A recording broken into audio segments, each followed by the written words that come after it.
You want them to verbalize what it's costing them.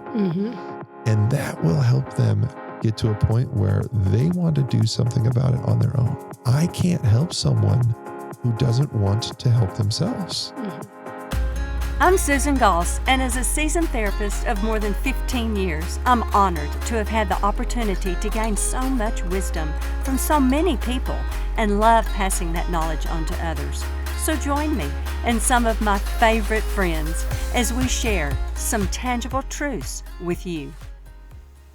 Hey guys, welcome back to the Tangible Truth Podcast. I'm Susan Goss with Ian from Self-Control. And Ian, wow, that was such a powerful episode last week, episode number 3. And I cannot wait to jump in here with episode number 4. And we left off with you saying you have 7 powerful, are you calling them tips? Are you calling them not tips, but it's our 7-step framework. 7-step framework. If I know someone at all, whether it be child, adolescent, adult, it can be any adult, listeners. So if you know someone, period, the end, that you think is really struggling, addicted, you may think in your brain, they seem like they're on the phone all the time, on the computer all the time. How can I help them? Absolutely.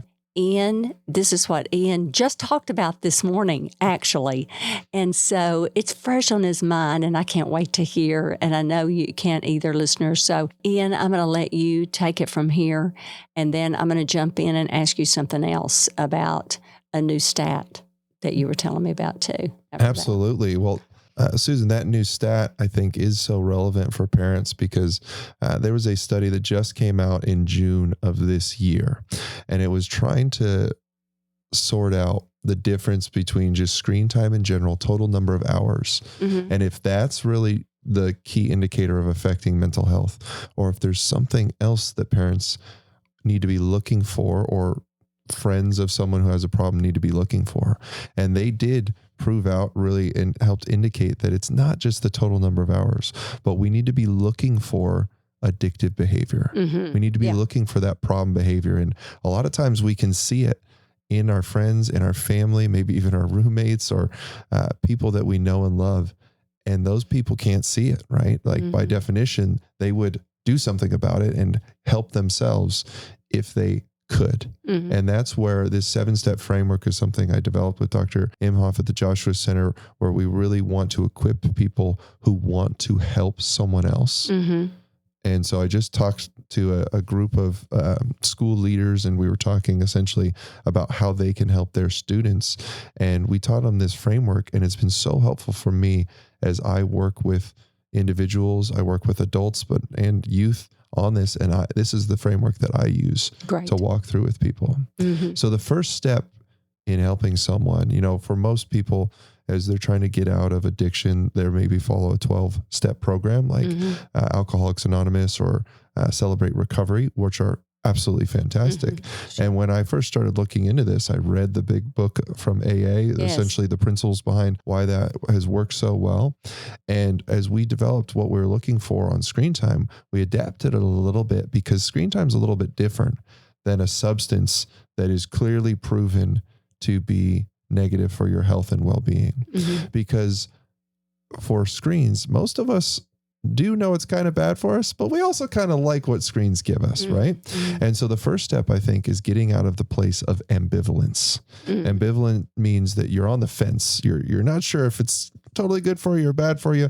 You like some things about it. Obviously, you like something about the video game or little mobile phone game you're playing. You like that it fills the time as you're waiting in line or whatever it is. But you also don't like that you can't stop playing it when you need to get a chore done or need to go do something productive, right? And so it's the same thing with YouTube or social media. We like what it gives us, right? We enjoy otherwise we wouldn't be going on it, but we don't like when we can't put it down. We don't like when we're staying up late night after night, scrolling before we go to bed, doom scrolling or whatever we want to call it.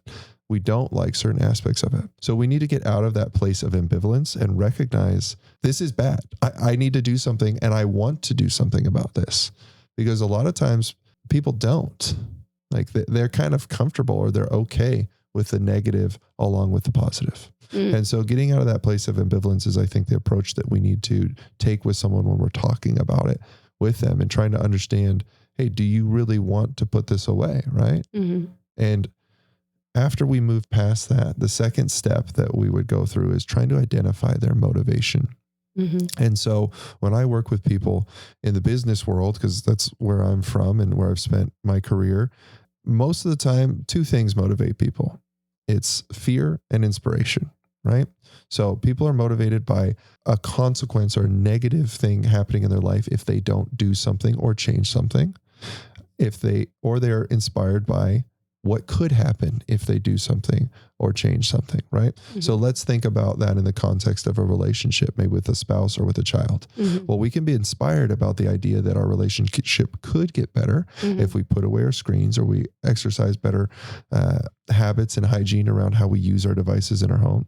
But we could also be motivated by, if I don't do this, like, I'm going to lose the relationship with this person. It's going to wreck the relationship, and I don't want that to happen. I have to do something. And so when you're in a conversation with someone trying to help them or understand how you can help them, I try to understand, and you can usually do this through how they speak about things in terms of helping someone understanding, well, are they talking more about what they're going to lose by not giving up their screens or their video games or whatever it is?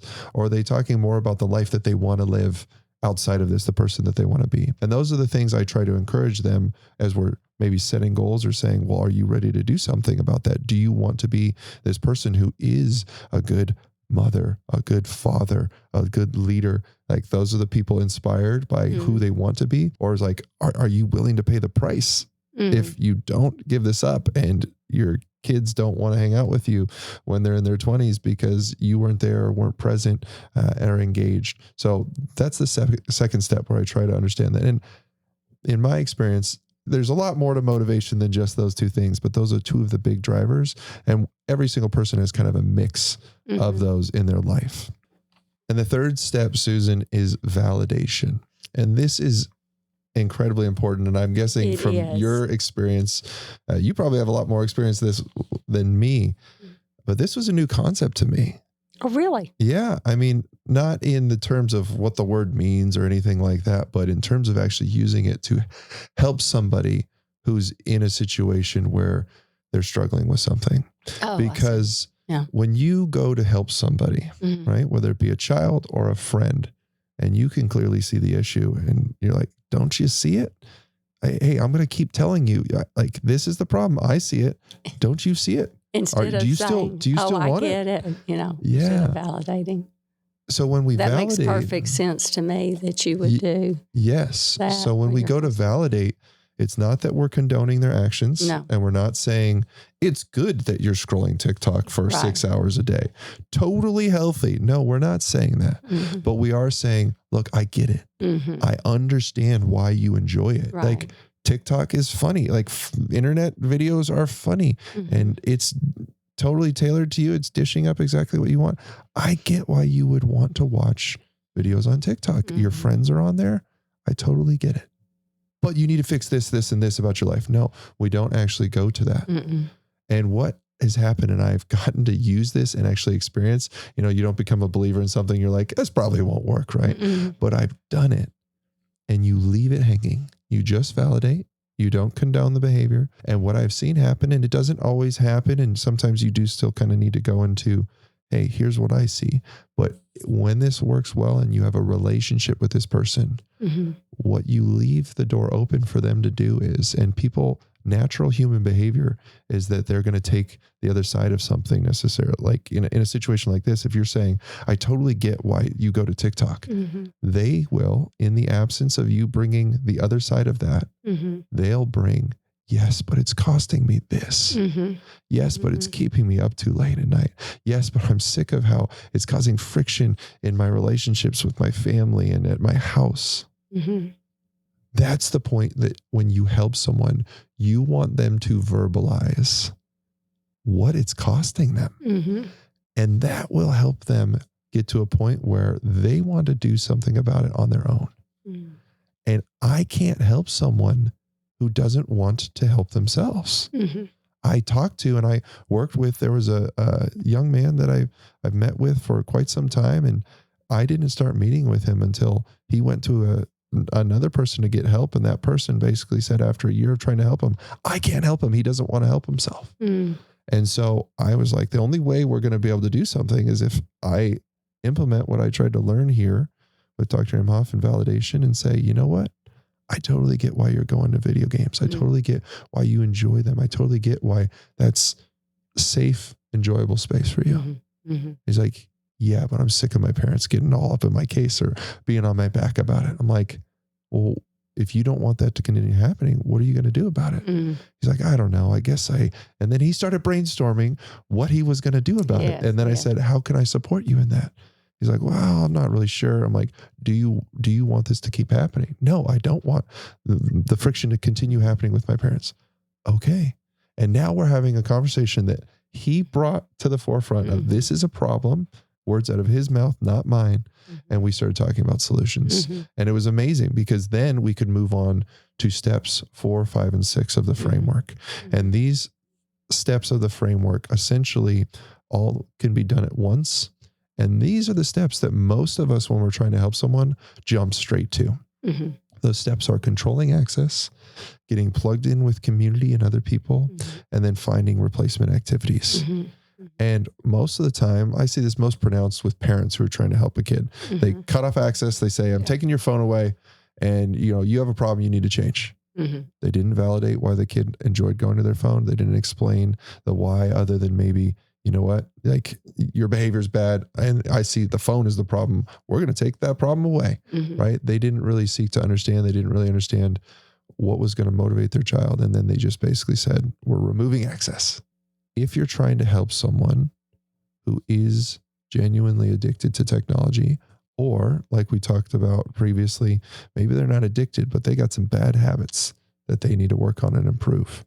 And we know that a bad habit left unchecked is what leads to an addiction. An addiction is just something we habitually do to our downfall and our detriment.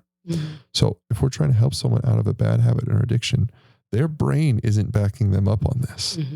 And they most likely, and I've talked to a lot of people, adults and youth, they've tried to limit their screen time. They tried to put the little rules on there that said, hey, I'm only going to spend 15 minutes on Instagram a day. And the iPhone pops it up and you're like, oh, go ahead and ignore that for 15. No, we'll just ignore it for the full day, right? We've tried to do these things on our own and they haven't worked. And so we do need to say, you know what? I have to very strictly control access. And this is a blow to anyone's ego or pride, right? Like, I don't care who you are, to say, you know what? I don't have enough control over my own body and mind to say, I'm not going to scroll Instagram today for more than 15 minutes. That's very humbling, but that should also open our eyes into how much this is affecting our behavior and how much the apps and the technology that we use can subtly influence us. And we have to say, you know what? It's okay for me to need a little bit of help here. It's okay for me to need to set some very strict boundaries around this and control access. And so that's what I recommend people do. I mean, if we're trying to help someone with this, I don't recommend just trying to limit to 15 minutes a day. I've talked to a lot of people about this, and kind of in my mind when they talk to me, and I even am a little more upfront with them about it. I'm like, I think you're going to fail at that. And I'm saying that out of love, but I think you're probably going to fail at just trying to limit that addictive technology you're using to 5 minutes or 15 minutes a day or whatever it is. I think a better strategy would be either I'm quitting cold turkey, but if you don't want to completely give up social media or whatever it is, I totally get that, because there are some benefits you get out of it. But can we only check it once a week, twice a week? Because it is addictive. It is very hard to put down and stop the scrolling. So I would recommend you just have days of your life where that's not even going to come out. It's not an option. And to do that, we are very good as humans at making up reasons why previous decisions we made, Susan, were totally terrible decisions, right? So that decision I made to cut off Instagram access, well, I made that like 2 weeks ago, and I didn't realize I was going to have as much free time that I have this weekend, and I didn't realize whatever it is, and we go back on our decisions. And that's where the step of community comes in. Mm-hmm. And I don't care if that's a trusted friend or loved one. I don't care if that's your spouse. Maybe it could be someone in your small group. If you have a small group at church, that's a great place to get some accountability, and leveraging those relationships in that community to help you improve in this area. Mm-hmm. Like, there's a reason why diet groups, instead of dieting on your own, dieting with a group works so effectively. Exercising with other people works so much more effectively than all that home gym equipment that you bought and is cluttering up your garage, right? There's a reason why the power of community and the power of the relationships that we have of other people also wanting to encourage us towards improving ourselves to be better people. Iron sharpens iron. Use that with screen time. Mm-hmm. And what I have found through my own life and getting self-control started when I quit video games, and then other people asked me for help in their own use of technology, I think you will find that just in your sphere of influence, the harvest is so ripe and ready for you to help influence other people towards healthy habits around technology. And if you just open up with people a little bit and say, you know what, I'm trying to improve my habits around screen time. Mm-hmm. I'm actually going to put my phone down at a bedtime of 10 o'clock or whatever it is, so my brain has time to wind down before I go to sleep. I'm actually going to try to not use social media at all during the week. I'm actually going to quit entirely because my husband or wife keep complaining about my use of social media. And you know what? I'm just going to take a break. I can come back to it in a year. I can save my profile. Facebook, Instagram, they'll happily have me back and let me restore everything, right? Whatever that is, whatever that thing is that you are wanting to do yourself, if you go talk to other people about it, I have seen those little sparks of self-control that people have put in their own life. And when they share them with other people, they set a wildfire ablaze because other people say, you know what? I want to do that too. You know what? I'm going to quit. And I've seen people, I've seen it happen. I was at a church and we talked, and a girl said, you know what? I'm quitting TikTok. I'm doing it right now. And then her friend right next to her said, I'm quitting too. And they both deleted TikTok right there and then. And so people are just looking for someone to help them out with this. And so bringing community into that is so important. The last two steps of the framework are getting replacement activities. If you get some time back, you're going to have some time back, right? What are you going to do with that? And our mission at Self-Control is that we would help people redeem time from technology for doing good instead.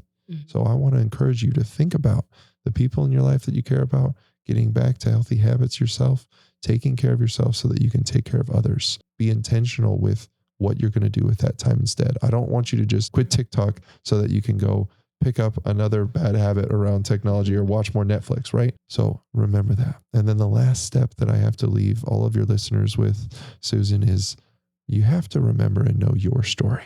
I don't have an issue with YouTube. That's never been an issue in my life. I have an issue with video games.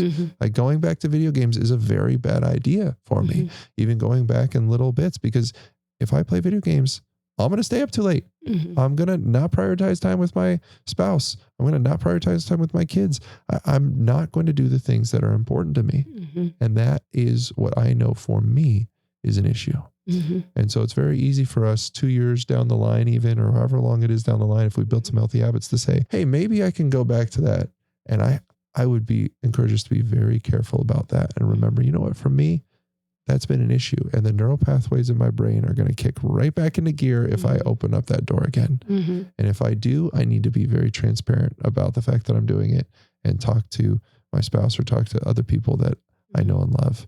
So that's the 7-step framework. If you want to try to help someone else with this, you try to help them through their ambivalence and get to them to the point where they actually do want to take action. You help identify what's going to motivate them to carry through this. Is it, fear of what they're going to lose, or is it inspiring them to be the type of person they want to be? It's helping validate the spot where they're at and why you understand how they got to where they are and why they're going to their technology for whatever reason it is, and letting them speak up about what they hope the solution will be or what it's costing them. And then you can talk about, well, hey, how can I help keep you accountable on this? Do we need to cut off access? Do we need to control access to this behavioral issue? And then figuring out how they can get plugged into community that will help them do this. Help them brainstorm and think through the replacement activities that they're going to do instead, and help remind them that they need to remember and know that this is an issue for them. Part of their story now is that they had an issue with fill in the blank, video games, TikTok, YouTube, whatever it is. Those are wonderful. And I know that the listeners, and I thank you for reiterating them here at the end. You know, as a therapist, I really appreciate the validation piece, especially because what that does is meet people where they are. I mean, they feel heard and understood, and instead of talk to, you know, and like, that's wrong, you don't need to be doing that. Well, that just cuts you off right there. Just cuts them off right there. It puts them on the defensive. Immediately. Like, and you're certainly not going to get anywhere with them from then on. And they feel less than immediately. So, but validation, to your point, the validation piece, if you're confused by that, listeners, it's not like, yay, I'm so happy that you're addicted to technology. No, the validation is, no, I get it. I totally get it where you are right now on that, because it's so easy to pick up the phone. It's so easy to look at Pinterest for hours and hours and hours. And so many people are. But is it working for you? I mean, let's talk about it and just meet them where they are, and they'll start talking. I've never had anyone not talk to me about it if you meet them like that. Yes. Because they're in good company all around the world. Yes. You know, no matter what age group, they'll talk. If you meet them like that, you're meeting people where they are. So those 7 steps are just, they're very, very good. And I validate you by those steps. And Thank you, Susan. They're powerful. They really are powerful. We all know people in our lives. We all need to be aware of, you know, when we pick up the phone, we all need to look in the mirror. Are we doing that too much? Is it taking time away from our family, our relationships? We just all need to be aware with our own families and stuff. This whole series has been very powerful and meaningful to so many. And I thank you, Ian, for the work that you do. I know God is honoring all. I know you're going like crazy, you know, talking to people, but I think it's God's honoring and blessing.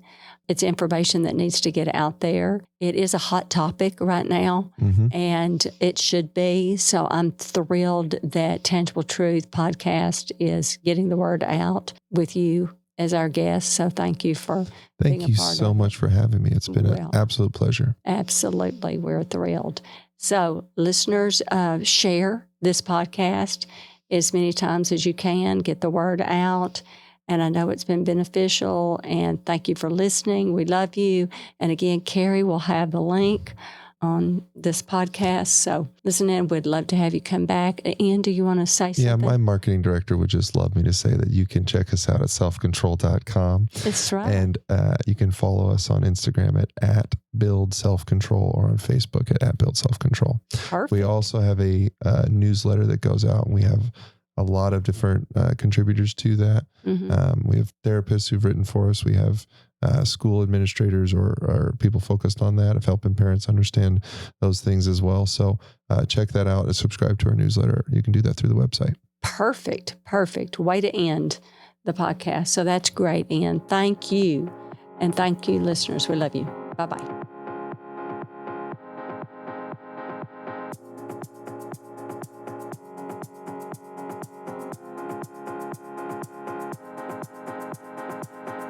Thanks for listening to the Tangible Truth Podcast, part of the KLRC Podcast Network.